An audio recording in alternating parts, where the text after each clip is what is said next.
budaya merupakan cerminan bangsa yang patut dilestarikan. RRI Bandung, Bogor, dan Cirebon mempersembahkan siaran budaya berjaringan, bersatu untuk keragaman.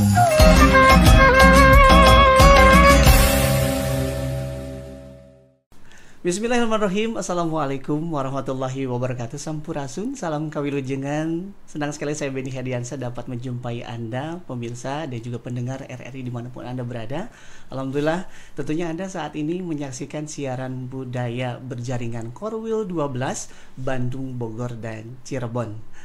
Pendengar dan juga pemirsa dimanapun Anda berada, menilik sejarah dari kesusastraan Nusantara, kita lihat bahwasanya ternyata sastra sudah hadir dan juga sudah lahir jauh sebelum tahun 1945 kemerdekaan Republik Indonesia.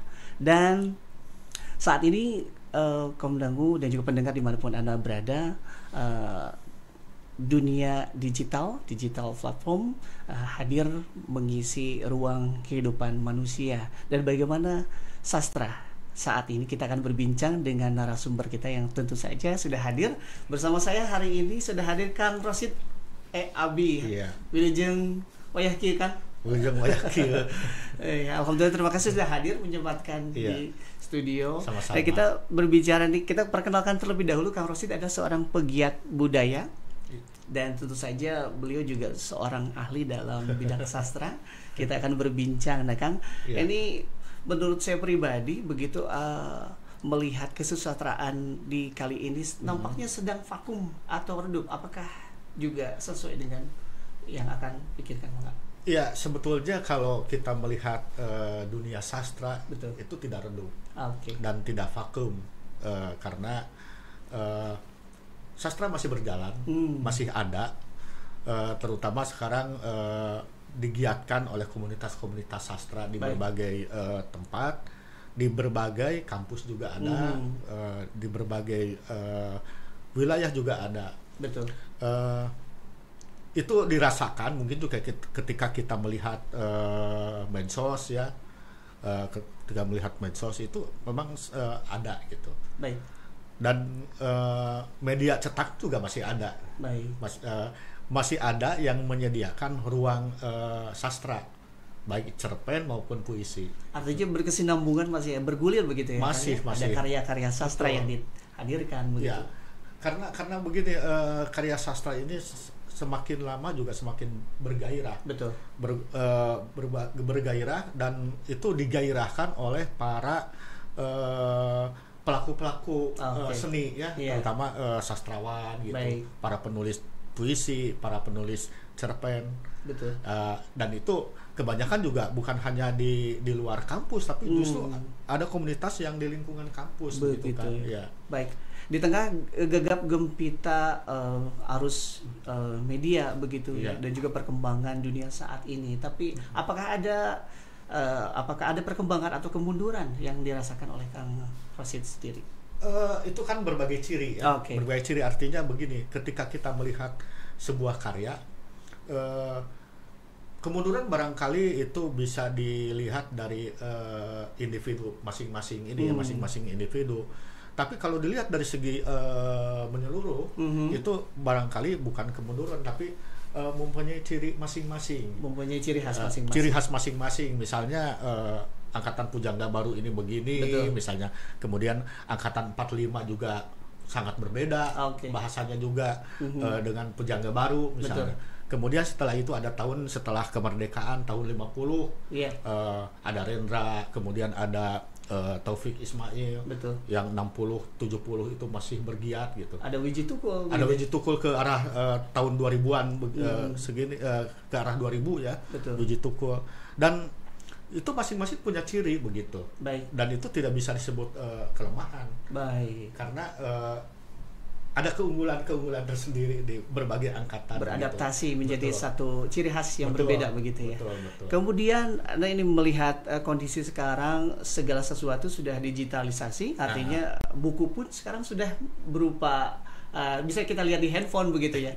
Sehingga minat baca apakah masih terjadi begitu? Minat baca beralihnya ke ke HP itu ya. Beralihnya kebanyakan gitu, kebanyakan. Tapi buku itu memang 1-2 hanya untuk membatasi saja. 1-2 itu kan 1-2 itu masih ada.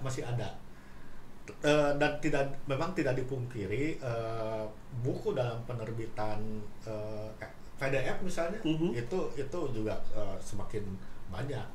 Apalagi sekarang banyak penyair-penyair, penulis-penulis puisi yang menerbitkan karyanya sendiri kan.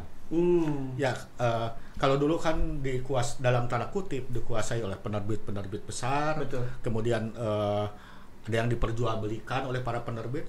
Sekarang independen begitu. Independen. Kalau di film mungkin indie ya. Indie, dia menerbitkan sendiri, punya modal sendiri, dijual sendiri gitu. Itu banyak juga yang begitu.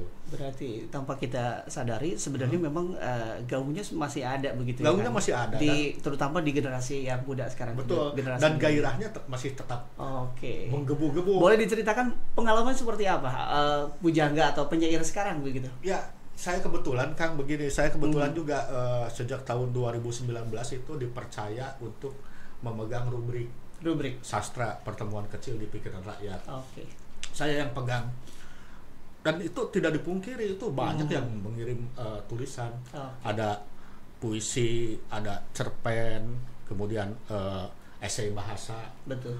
Dan puisi itu juga dari berbagai kota. Termasuk di luar Pulau Jawa gitu. Ada dari Sumatera, ada dari Sulawesi, dan Jawa Barat itu saya melihat kebanyakan juga dari Tasik, Cirebon juga ada. Baik. Kemudian Tangerang itu menyebar gitu.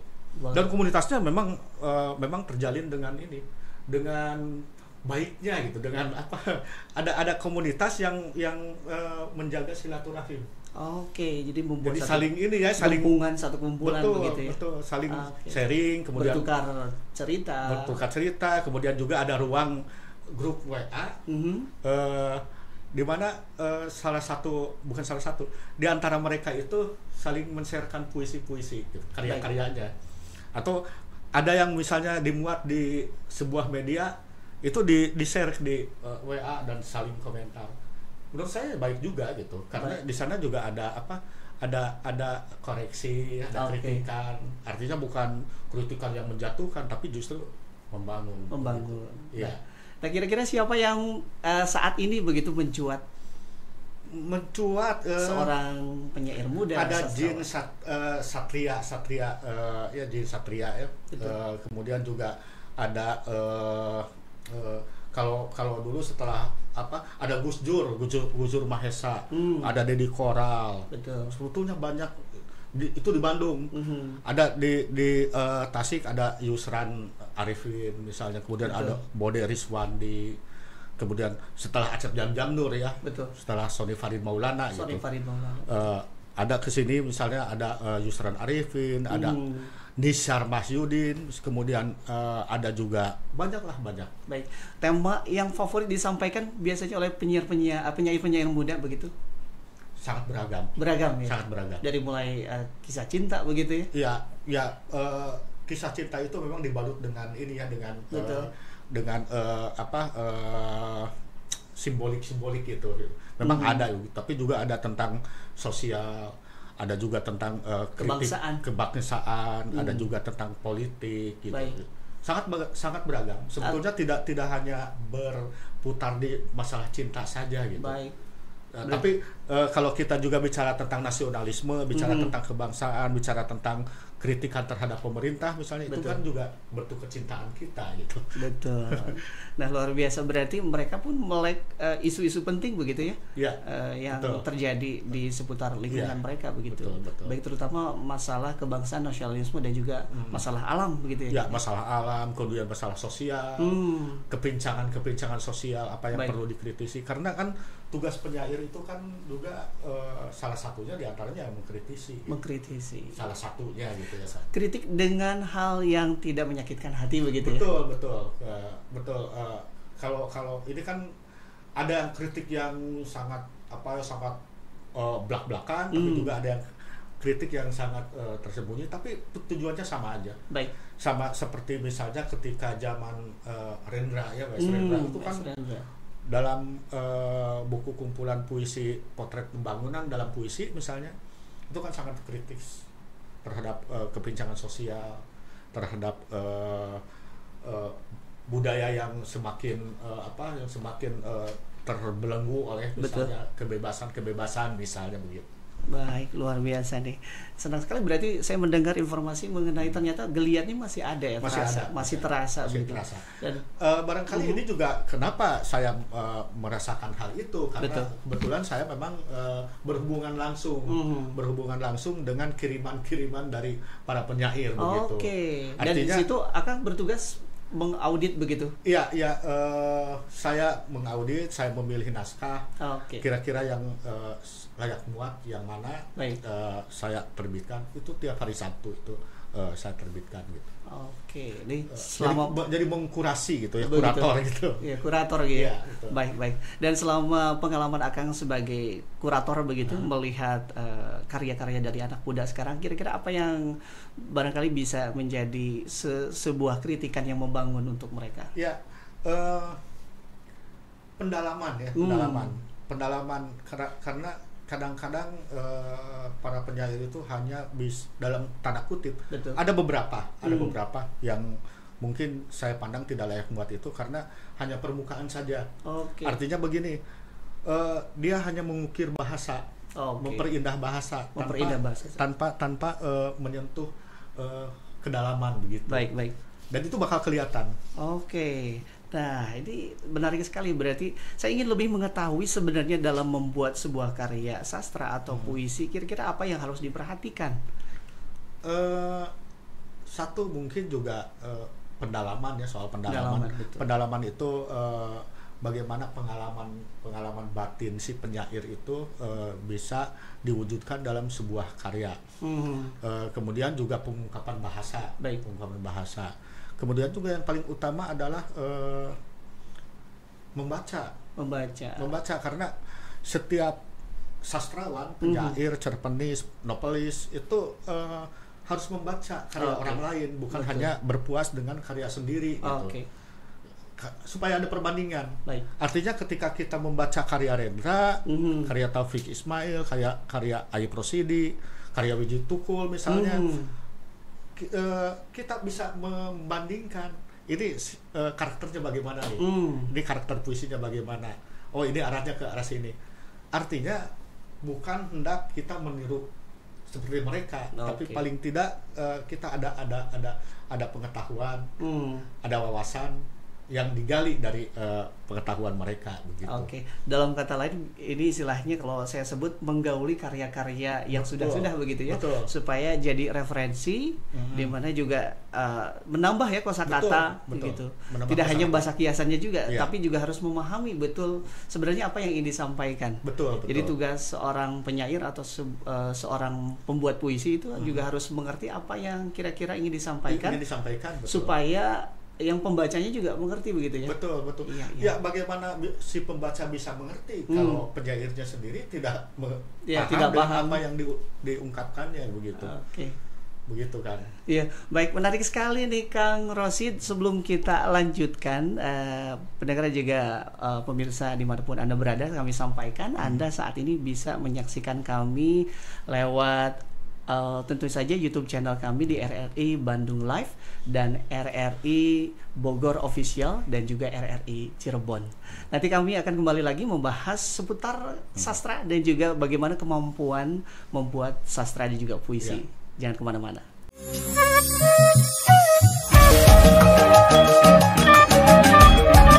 Anda tengah mendengarkan siaran budaya berjaringan RRI Bandung, Bogor, dan Cirebon.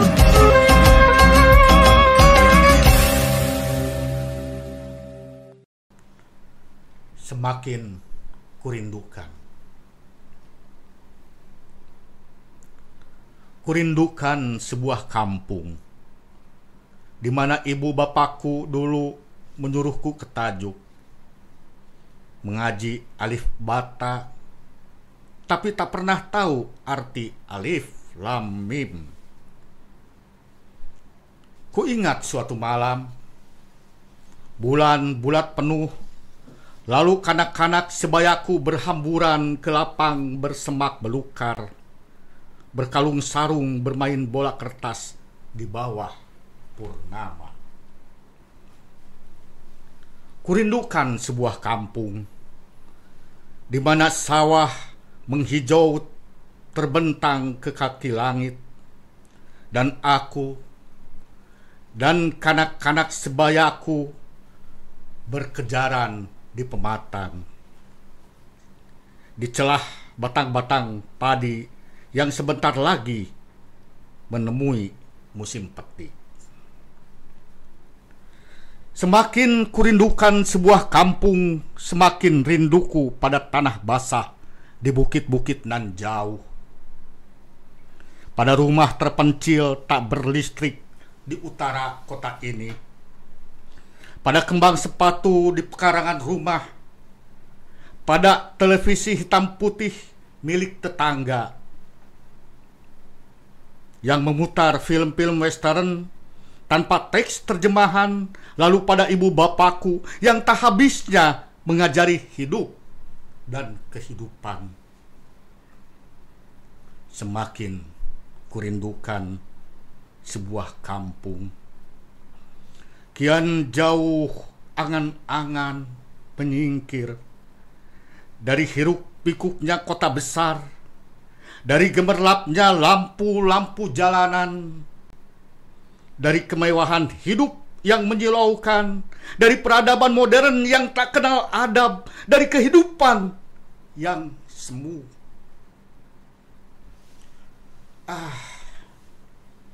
Semakin kurindukan sebuah kampung, semakin tak tahu batas usia.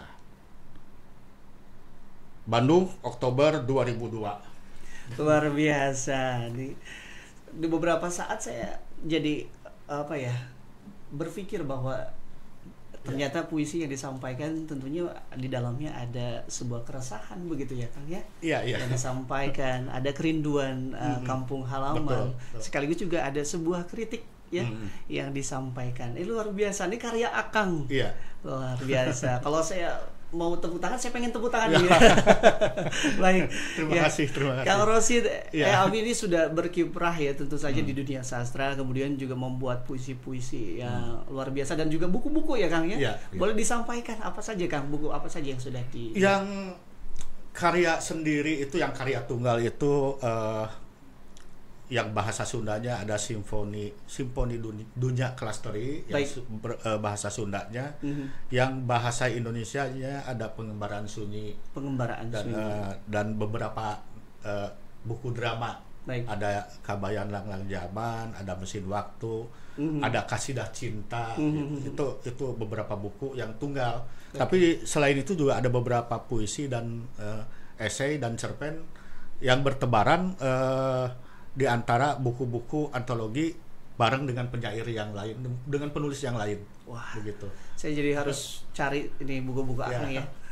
Baik, jadi tidak main-main Kang ya sebagai seorang sastrawan, pembuat puisi, artinya juga pasti ada riset ya. Kemudian juga menyelami kehidupan di sekitar begitu. Karena tidak mudah kan mengekspresikan dalam bentuk bahasa yang dimengerti oleh semua orang dengan bahasa yang tentunya juga dihias, ada kiasan begitu di situ. Nah, sebetulnya Kang, menurut Akang sendiri langkah apa saja atau apa saja sebenarnya yang harus dibuat begitu struktur dalam puisi?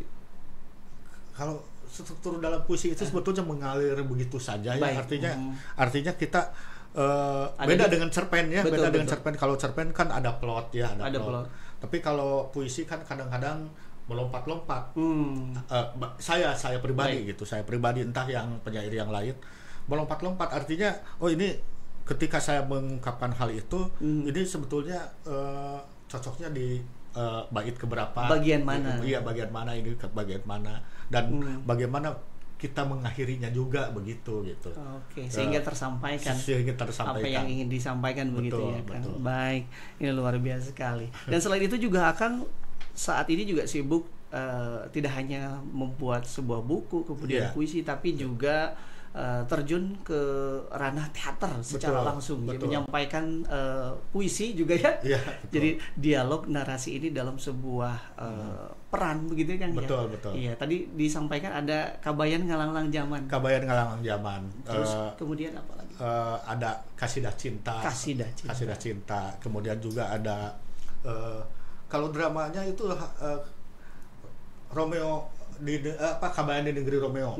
Kabayan di Negeri Romeo. Kemudian sebetulnya ada beberapa lah, beberapa untuk disampaikan gitu. Baik. Dan itu juga sudah ada di web Bank Naskah itu ada beberapa karya saya yang ditampilkan di sana gitu. Nah, dan pasti setiap penyair pasti punya idolanya masing-masing, Kang. Artinya penyair-penyair yang dulu begitu. Kalau Akang ke siapa kira-kira dulu untuk saya pernah mungkin tidak luntur juga artinya, membaca buku siapa? Ya pernah.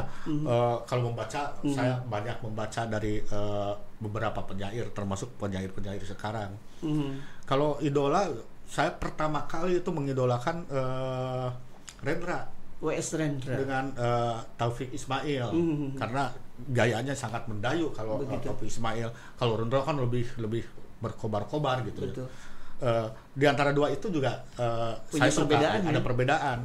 Tapi ke sini juga saya itu kan di masa SMP saya senang W.S. Rendra, senang Taufik Ismail. Tapi ketika SMA saya mulai menyenangi yang lain. Ada Sapardi Djoko Damono, kemudian ada Hamid Jabar juga ada gitu, ada Aib Rosidi yang sangat bahasanya sangat keseharian tapi justru lebih bisa diterima. Lebih bisa diterima, sederhana tapi dalam artinya begitu. Oke. Kalau puisi yang hubungannya dengan bahasa Sunda, memakai bahasa Sunda ada kan? Ada. Yang tadi saya sebutkan itu kumpulan puisi Simponi Dunia Klasteri. Simponi Dunia Klasteri. Apa yang disampaikan di puisi itu, kan? Itu juga sama, itu tentang kepincangan sosial. Simponi Dunia Klasteri. Simponi itu sebuah orkestra kan. Nah, tapi yang diceritakannya adalah dunia klasteri gitu. Dunia klasteri. Jadi bagaimana kontradiktifnya sebuah kehidupan. Bagaimana perbedaan antara yang kaya dengan yang miskin. Ya, semakin jauh itu. Gitu. Nah, itu sebuah kritikan terhadap keadaan sosial di masyarakat gitu ya. Begitu. Dan itu sampai dari dulu sampai sekarang masih tetap relevan untuk diangkat ya, begitu, Kang ya? Betul. Sebetulnya begini, saya beranjak dari SMP, saya mengikuti teater GR dulu. Teater dulu saya sejak SMP, kemudian menulis puisi dalam bahasa Indonesia.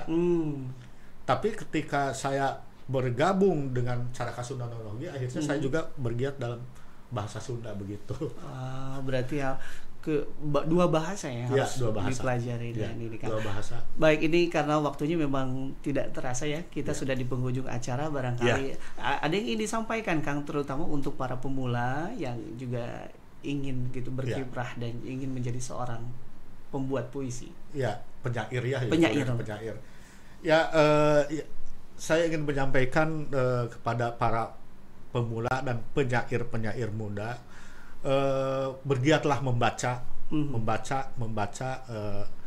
karya sastra, karena dari sanalah kita bisa menimba ilmu dan kita bisa juga insya Allah menjadi seperti mereka, para penyair besar, para sastrawan besar, dan teruslah berkarya begitu.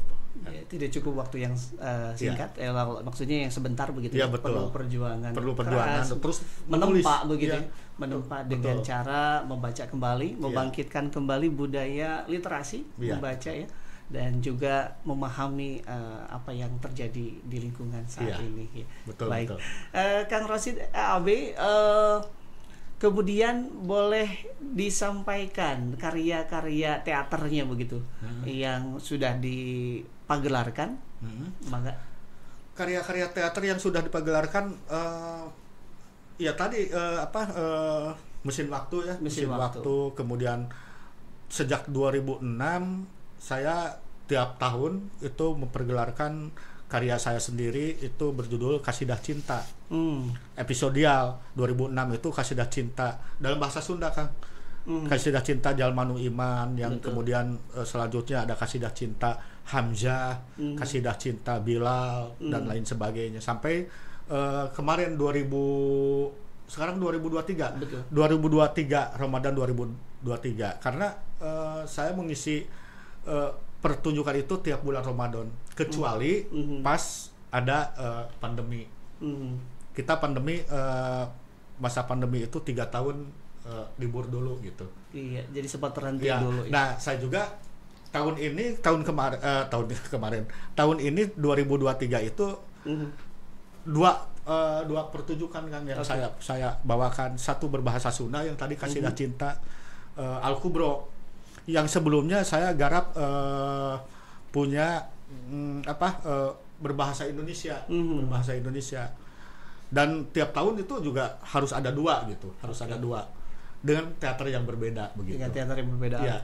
Ya, ini juga merangkul anak-anak muda untuk juga terjun dan memahami ya. Iya. Setidaknya mereka berperan, kemudian juga memahami bahasa kiasan begitu ya. Betul. Iya, baik. Nih menarik sekali pendengar juga pemirsa dimanapun Anda berada, kita di sini bisa mengambil kesimpulan bahwasanya apabila kita tentunya ingin menulis sastra begitu ya, paling tidak kita harus menggauli karya-karya sastra, baik itu mendengarkan, membaca atau menonton karya sastra. Ya, menonton karya sastra misalnya dengan pembacaan puisi, kemudian juga dengan teater, begitu ya.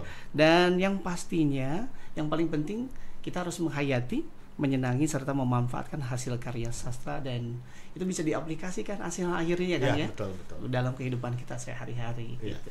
Hatur nuhun Kang Rosid Abi sudah menyempatkan hadir di studio, alhamdulillah. Dan pendengar pemirsa dimanapun Anda berada, terima kasih sekali untuk Anda semuanya yang saat ini masih setia menyaksikan kami di RRI Bandung Live, di RRI Bogor Official, dan di RRI Cirebon, dan Anda pun bisa mendengarkan kami di aplikasi RRI Playgo. Download aplikasi RRI Playgo. Terima kasih, saya Benny Hadiansyah undur pamit. Wabillahi taufiq wal hidayah. Wassalamualaikum warahmatullahi wabarakatuh. Waalaikumsalam.